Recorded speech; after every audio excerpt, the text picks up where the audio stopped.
चलिए हम लोग सेट्स का सेकंड लेक्चर शुरू करते हैं। पहले लेक्चर में हमें सेट्स के बारे में इन्फॉर्म किया गया था। तो सेट क्या है? एक वेल डिफाइंड कलेक्शन और जिसमें रिपीटिशन अलाउड नहीं। पढ़ा होगा आप लोग। चलिए, और कुछ इम्पॉर्टेंट सेट्स भी बताए गए थे हमको, जैसे सेट ऑफ इंटीजर्स या positive integers, negative integers, natural numbers, वो आपने पढ़े होंगे। चलिए सेकंड लेक्चर आप लिखना शुरू करें। सेकंड लेक्चर में है देयर आर, अब थोड़ा और आगे बढ़ते हैं हम लोग हैं। There are two methods to representing a set। किसी भी सेट को रिप्रेजेंट करने के टू मेथड्स होते हैं, ये लिखा हुआ है। आप लिखे proper. There are, second lecture, there are two methods to representing a set. Set को दो तरीके से रिप्रेजेंट करते हैं। पहला मेथड है हमारा रोस्टर फॉर्म, या इसी को हम लोग टेबुलर फॉर्म भी बोलते हैं। लिखा हुआ है रोस्टर फॉर्म या फिर टेबुलर फॉर्म। इस मेथड में क्या करता है, जो हम लोग जितने भी सेट्स पिछली क्लास में हम लोगों ने देखे थे, उसी वही तरीका है सेट को लिखने का, जिसको हम लोग बोलते हैं टेबुलर फॉर्म या फिर रोस्टर फॉर्म।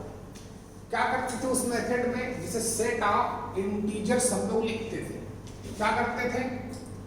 करली ब्रैकेट के अंदर, इसको करली ब्रैकेट बोलते हैं। करली ब्रैकेट के अंदर आप 0 +1 -1 +2 -2 कॉमा +3 -3 ऐसे लिखते थे कि नहीं? याद करिए। हाँ, तो जो पिछली क्लास में हमने जितने भी सेट्स लिखे, उन सभी सेट्स को हमने रोस्टर फॉर्म में ही लिखा है। अब जो दिख रहा है वही हमें इसकी डेफिनेशन वही लिखना है। क्या दिख रहा है? इस मेथड में क्या किया गया, जितने भी एलिमेंट्स हैं वो करली ब्रैकेट के अंदर डाले गए, इंसर्ट किए गए और बाई कॉमा सेपरेट किए गए। ठीक है? क्या क्या किया था पिछली क्लास में हमने? जितने भी सेट बनाए थे, ये ऐसे दिख रहा है ना हमको कि करली ब्रैकेट के अंदर सारे एलिमेंट पुट करते हैं और उनको कॉमा से सेपरेट करते हैं, अलग अलग करते हैं। तो लिखें roster form. In this method all elements या object inserted between a curly bracket and separated by a comma। देखिए, इसके जाने कितने एग्जाम्पल हम लोग ऑलरेडी पढ़ चुके हैं, तो यहाँ पर हमें पढ़ने की रिक्वायरमेंट एग्जाम्पल नहीं, ज़्यादा एग्जाम्पल करने की रिक्वायरमेंट नहीं। क्या करते हैं, जो जितने भी मैंने पिछली क्लास में सेट लिखे थे सब इसी के फॉर्म में लिखे थे। जैसे लिखा था, जो दिख रहा था उसी को इंग्लिश में ट्रांसलेट कर दिया है। इस मेथड में सारे एलिमेंट करली ब्रैकेट के अंदर पुटअप करते हैं और बाई कॉमा सेपरेट करते हैं। चलिए सेकंड, दूसरा, पहला फॉर्म हो गया। दूसरा फॉर्म है हमारा सेट बिल्डर फॉर्म। समझिए ये क्या है, या देखते हैं। इन दिस मेथड पहले लिख लो, फिर एक्सप्लेन करता हूं। इन दिस मेथड यूजिंग वन और मोर वेरिएबल, लिखा। इन दिस मेथड यूजिंग वन और मोर वेरिएबल, एक या फिर एक से ज्यादा वेरिएबल यूज करते हैं। फिर कॉमा लगाया, विद अ प्रॉपर्टी, और एक प्रॉपर्टी भी मेंशन करता है, with a property.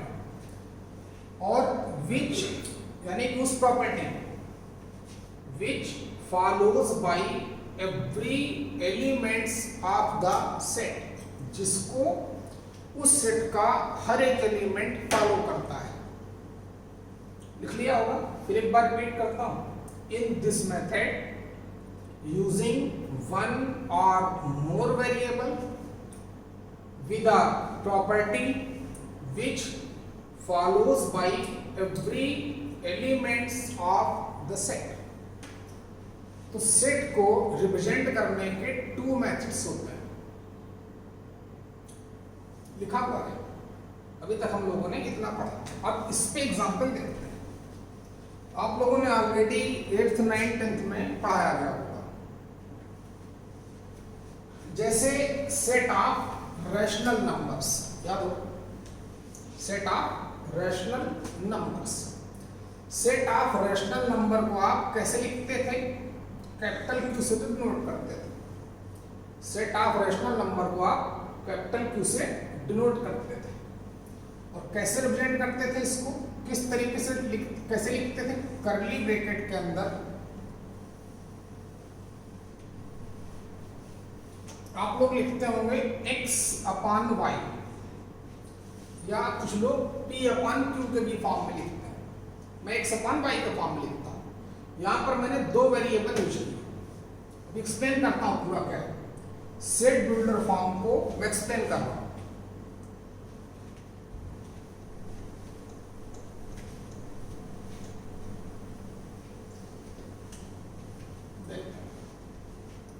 Set of rational numbers, इसको कैपिटल क्यू से डिनोट करते हैं और वो x अपॉन y, इस दो पॉइंट को बोलते हैं सच दैट, देखिए कि x and y belongs to, इस सिंबल को तो पिछली क्लास में एक्सप्लेन किया गया था।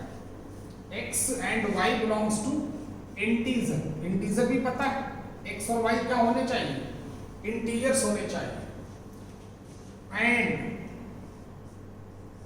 y not equal to 0। याद करिए, बोला होगा सर ने कि p अपॉन, जब 8th 9th 10th में आपको पढ़ाया गया होगा कि p अपॉन q के फॉर्म में नंबर होगी, p और q दो के दोनों इंटीजर्स हो और डिनोमिनेटर 0 ना हो।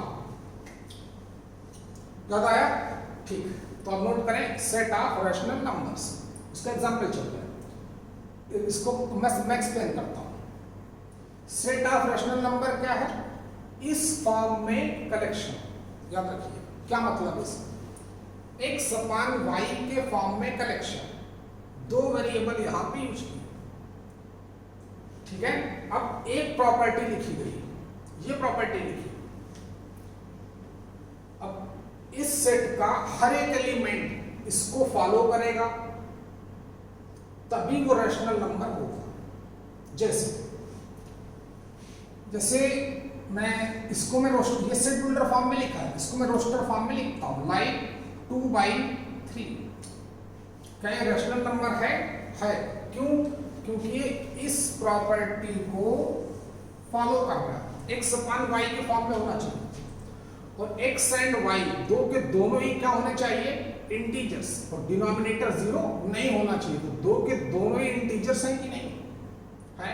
डिनोमिनेटर 0 है नहीं, तो ये रैशनल नंबर है।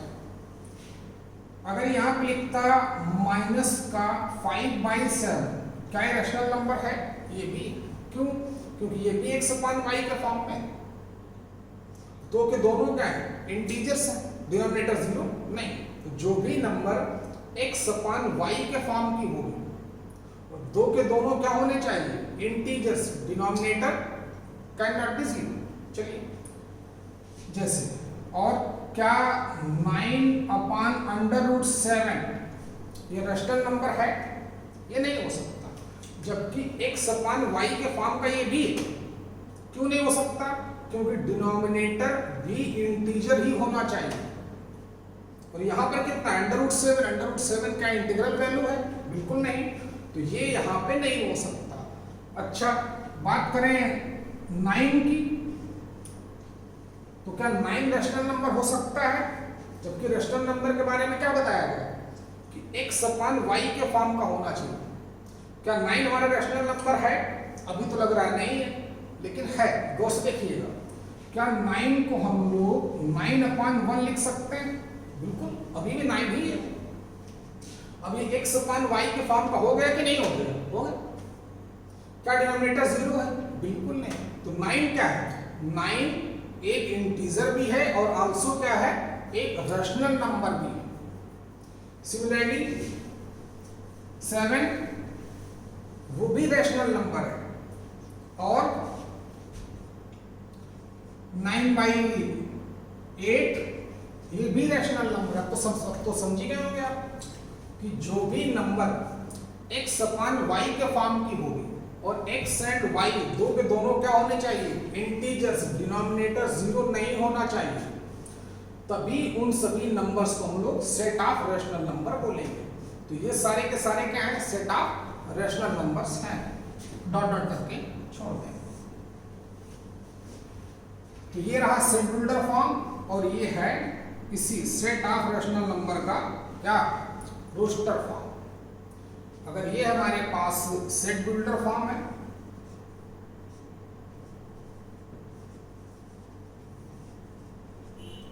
तो फिर ये क्या है? ये रोस्टर फॉर्म।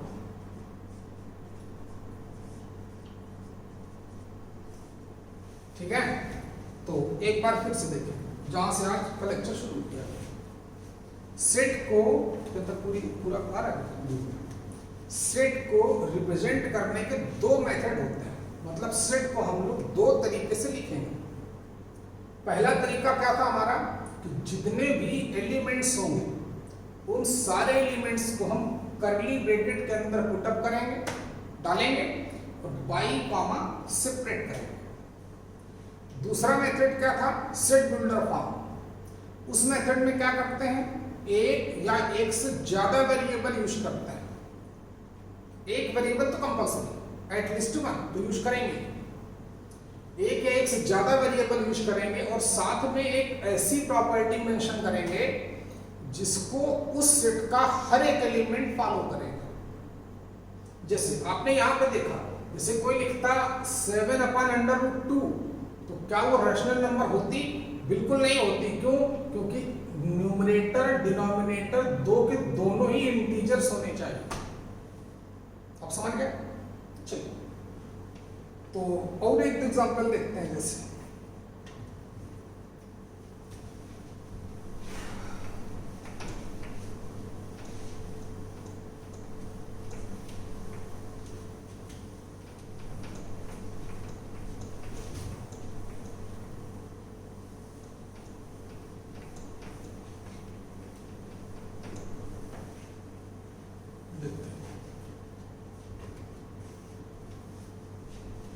एक हमने सेट लिया है,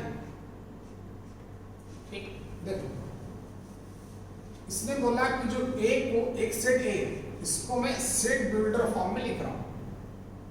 देखते हैं, इसे मान लिया जाए 2⁻x। सच में एक वेरिएबल यहां पे यूज किया गया। ए क्या है? इस फॉर्म में कलेक्शन। अब साथ में एक कंडीशन लिखी जाएगी। थोड़ा कंडीशन को मैं मैथमेटिकली लिखता हूं क्योंकि मैथ्स पढ़ रहे हैं आप लोग, थोड़ा मैथमेटिकल अप्रोच रखें। लिख देगा कि x belongs to n। x क्या है? नेचुरल नंबर है। और कंडीशन लिख देगा कि x greater or equal to 2 less than 7। ये लिख दिया। अब ये पूरा मैथमेटिकल लैंग्वेज में लिखा हुआ है। अब समझिए, एक सेट हमारे पास ए किस फॉर्म में होना चाहिए? 2⁻x के फॉर्म में होना चाहिए, जहां पे x क्या होना चाहिए? x नेचुरल नंबर होना चाहिए। और इसको पढ़ना आता है कि नहीं आपको? मे भी आपको नहीं आता है तो सीख याद हो, पढ़ा तो होगा। पढ़ते हैं सिंपल ये सब पता है। चलिए ठीक, छोटा वाला। हाँ, इसको यहां से पढ़ते हैं, यहां से नहीं पढ़ेंगे। 2⁻x < 7 हम लोग यहां से पढ़ना शुरू करते हैं। x < 2 < 7 क्या पढ़ेंगे? 2 से बड़ा, उससे छोटा। x ग्रेटर और इक्वल टू 2 लेस देन 7। समझिएगा, अब हमें क्वेश्चन दिया गया कि इस सेट को आप रोस्टर फॉर्म में रिप्रेजेंट करें। ये क्वेश्चन है हमारे पास, ठीक है। Find out its roster form. देखते हैं अब रोस्टर फॉर्म में क्या तरीका है कि उसके जितने भी एलिमेंट पॉसिबल एलिमेंट्स हैं उस सब कर्ली ब्रैकेट के अंदर लाई करें और उनको मैं बाई कॉमा से प्रिंट करूं। चलिए देखते हैं। 2 की पावर x के फॉर्म में कलेक्शन इस सेट A के एलिमेंट है। x होनी चाहिए नेचुरल नंबर। नेचुरल नंबर तो नंबर ऑफ होती है 1 2 3 4 5। x belongs to n। x क्या हो सकता है? Natural number. अच्छा, अब x नेचुरल नंबर तो जाने कितनी होती है, तो उसने थोड़ा और कंडीशन बढ़ाई कि जो भी नेचुरल नंबर हो वो 2 या 2 से ग्रेटर बट लेस देन 7 हो। 2 पे इक्वल लगाया है, मतलब 2 को इंक्लूड करना है, ठीक है। तो कौन कौन सी नेचुरल नंबर आएंगी पहले अपना माइंड मेकअप करें। 2 और 7 के बिटवीन 2 को भी इंक्लूड करना है। लेस देन 7 पे इक्वल नहीं यूज किया, इसे 7 को इंक्लूड नहीं करना है। अच्छा, तो देखें पहली बात तो ये चेक करते हैं कि x कौन कौन सी वैल्यू ले सकता है। कौन कौन सी? 2 3 4 5 6 7 ले सकता है? बिल्कुल नहीं। एक सेट हमें सेट बिल्डर फॉर्म में गिवन है और उसको हमें रोस्टर फॉर्म में लिखना है। Set 2 raise to the power x के फॉर्म में होना चाहिए, x नेचुरल नंबर होनी चाहिए और आल्सो इस कंडीशन को भी सेटिस्फाई करें। तो x कौन कौन सी वैल्यू लेगा आप समझ चुके हो। देखते हैं इसका roster form. Set a equal x की वैल्यू यहां पुट अप करेंगे, मतलब 2 रेज़ टू द पावर 2 और कितना 2 raise to the power 3 similarly. अब आप समझ चुके हो ये हमारा, अगर ये सेट गिवन है सेट बिल्डर फॉर्म में तो ये इसका रोस्टर फॉर्म। ऐसे क्वेश्चन हमारे मिलेंगे एनसीईआरटी में भी मिलेंगे, आपकी महाराष्ट्र बोर्ड बुक में भी मिलेंगे और मैं भी आपको दूंगा। चलिए, तो इस लेक्चर को जो भी 11th क्लास का स्टूडेंट देखे वो अपनी मेल आईडी जरूर भेजें हैं, ताकि मैं उसके लिए असाइनमेंट प्रोवाइड करा सकूं। तो अब समझ गए होंगे आप। चलिए ठीक है ओके। और एक दो क्वेश्चन लिखता हूं, इसको आपको पढ़ना आता है कि नहीं? कहां से पढ़ेंगे इसको? x। कुछ लोग यहां से ही पढ़ सकते हैं, वो भी गलत नहीं है, लेकिन जनरली हम लोग यहीं से पढ़ते हैं। क्या पढ़ेंगे? x यहां से x ग्रेटर और इक्वल टू 2 लेस देन 7। बस नोट कर लिया होगा आपने। और एक एग्जांपल दूं, आप मान लेते हैं कि क्वेश्चन इस फॉर्म में गिवन है, उल्टा भी क्वेश्चन करेगा, बोलेगा कि एक सेट हमारे पास, ये मैंने रोस्टर फॉर्म में लिखा हुआ है, इस सेट को हमें किस फॉर्म में लिखना है? सेट बिल्डर फॉर्म में। टेक्निक देखें, उल्टा कन्वर्जन है। कभी हमें सेट बिल्डर फॉर्म में गिवन होगा क्वेश्चन, बोलेगा reduced it into roster form, या फिर रोस्टर फॉर्म में गिवन होगा, बोलेगा reduced it into set builder form. तो देखें कैसे हम लोग आइडिया लगाएंगे, क्योंकि एक वेरिएबल तो हमें यूज ही करना है, ध्यान देना, और एक प्रॉपर्टी भी लिखनी है। देखते हैं, तो देखो वेरिएबल का मतलब जो वेरी करे। पहली बात देख रहे हैं 2 2 2 2 2 तो फिक्स चल रहा है। वेरिएशन कहां पे हो रहा है? वेरिएशन हो रहा है इसकी पावर में, इसके एक्सपोनेंट में वेरिएशन हो रहा है। 1 की पावर 2 है, 1 की 3, 1 की 4, 1 की 5 है, 1 की क्या है 6। जो कांस्टेंट है उसको तो वैसे ही रखें। ये हमें गिवन है क्वेश्चन, इसको हमें सेट बिल्डर फॉर्म में लिखना है। बता रहा हूं सबसे पहले हम क्या ऑब्जर्व करेंगे कि कौन बिल्कुल फिक्स चल रहा है, कांस्टेंट कौन चल रहा है, 2 2 2 2 2 हर जगह लिखा हुआ दिख रहा है, नहीं दिख रहा है। वेरिएशन कहाँ पे हो रहा है, उसके एक्सपोनेंट में, कभी पावर 2 हो जाती है, कभी 3, कभी 4, कभी 5, कभी 6, इसी तरीके से चलता है। अच्छा, तो जो वेरी करेगा उसको हम लोग वेरिएबल, उसकी जगह पर वेरिएबल यूज करेंगे, देखते रहिए। इसका हमें मान लेते हैं सेट बिल्डर फॉर्म लिखना है, तो a इक्वल टू 2 कांस्टेंट चल रहा है, पावर में वेरिएशन है, उसकी जगह वेरिएबल यूज करेंगे। 2 की एक्सपोनेंट के फॉर्म में फंक्शन है हमारा, एक्सपोनेंट का मतलब पावर, 2 की पावर x के फॉर्म में ही वैल्यूज दिख रही हैं, तो 2 की पावर x के फॉर्म का कलेक्शन होगा। अब x कहां से कहां तक वेरी कर रहा है, 2 3 4 5 6, और ये सारे के सारे क्या हैं, इनको इंटीजर्स भी बोल सकते हैं, नेचुरल नंबर भी बोल सकते हैं, होल नंबर्स भी बोल सकते हो, कंडीशन भी लिख देंगे, उसमें क्या है, कुछ लिखने को तो कितने तरीके से लिख सकता है, और सारे आंसर सही होंगे। 2 की पावर x मैं लिखने को ऐसा ना लिख के मैं ऐसा भी लिख सकता हूं कि x बिलोंग्स टू कितना, w, होल नंबर्स, w का मतलब होल नंबर्स। 2 की पावर x के फॉर्म में कलेक्शन है और x होल नंबर है, लेकिन सारी होल नंबर तो है नहीं, क्या 0 यहां पर है, बिल्कुल नहीं, क्या 1 है, नहीं, क्या 2 होल नंबर नहीं है, 3 4 5 6 सब के सब होल नंबर्स हैं, लेकिन सारी होल नंबर्स यहां पे इन्वॉल्व नहीं, तो ऐसे कंडीशन डालेंगे। देखिए कि x कहां होल नंबर है, लेकिन कहां से कहां तक वेरी करेगा, कहां से कहां तक, तो ग्रेटर आर इक्वल टू 2 और लेस देन 7। अब इसी बात को चाहे तो ये भी लिख सकता था, लेसर आर इक्वल टू 6, ये भी लिख सकते हैं, या ऐसे भी लिख सकता था 2 raise to the power x, x belongs to natural number, x greater or equal to 2, lesser or equal to 6।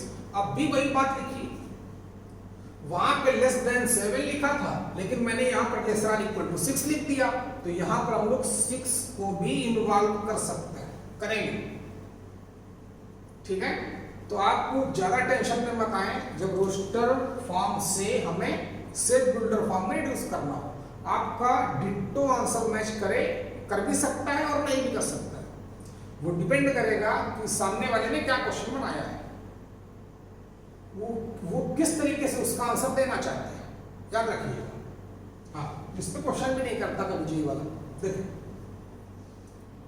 तो 2 की power x, x belongs to n, x greater or equal to 2, lesser or equal to 6, लिखने को ये भी लिख सकता था, x belongs to i, integer, तब भी वही बात लिखी, क्वेश्चन एक ही। अब सेट बिल्डर फॉर्म में इसको कई तरीके से लिख सकते हैं, लिखने को ये भी लिख सकते हैं क्या, कि पावर कहां शुरू हुई, 2 से, तो क्यों ना इसको x प्लस 2 लिख दिया जाए। अब x क्या है, इंटीजर है, लेकिन कहां से कहां तक, अब यहां पर ये कंडीशन फिर रॉन्ग हो जाएगी, तो x की वैल्यू कहां से कहां तक ली जाए, 0 से लेकर, जब x की वैल्यू 0 डालूंगा तो यहां पर x, तो पहला एलिमेंट क्या आएगा, 2 की पावर 2 आएगा। अब तो समझ गए ना, x greater or equal to 0, lesser or equal to 6, क्या वैलिड है, बिल्कुल नहीं, क्योंकि 6 डालूंगा तो कितना हो जाएगा, 8, क्या 2 रेज़ टू द पावर 8 तक है क्या यहाँ पर, बिल्कुल नहीं है, 2 की पावर 6 तक है, तो x कहां तक जा सकता है, लेसर आर इक्वल टू 4 तक। तो मैं बताना क्या चाहता हूं, जब हमें किसी क्वेश्चन का रोस्टर फॉर्म गिवन हो और उसको हमें सेट बिल्डर फॉर्म में कन्वर्ट करना हो, रिड्यूस करना हो, तो आपका आंसर जो आएगा उस पर ज्यादा फोकस करें कि हमने कहीं तो गलतियां नहीं की, ये भी सही है, ये भी सेम, ये भी सही है, और मैंने ये लिखा था x बिलोंग्स टू इंटीजर, तो x greater or equal to 2, lesser or equal to 6, ये भी सही है, लिखने को ये भी लिख सकता था क्या, x लेस देन 7, फिर भी वही है। बात समझ में आई कि नहीं है, चलिए वो आप समझ चुके हो। तो सेट को रिप्रेजेंट करने के दो मेथड्स होते हैं। एक तो होता है रोस्टर फॉर्म, जो आपको लिखाया है, एक बार पढ़ना उसको, और दूसरा होता है set builder form. Set builder form में क्या करते हैं, एक या एक से ज्यादा वेरिएबल यूज करते हैं और एक ऐसी प्रॉपर्टी उसके सामने मेंशन करते हैं जिसको उस सेट का हर एक एलिमेंट फॉलो करता है। इसे आपको दो एग्जांपल बताए थे, ठीक है? तो आप कुछ ऐसे जाने कितने क्वेश्चन कर सकते हैं। चलिए अब थोड़ा आगे बढ़ते हैं।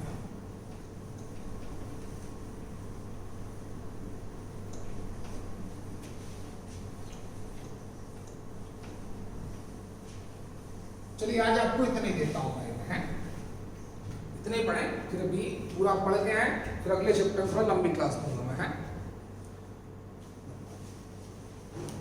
और अपनी मेल आईडी जरूर भेजें, हैं, लेक्चर देखते ही, ताकि मैं आपको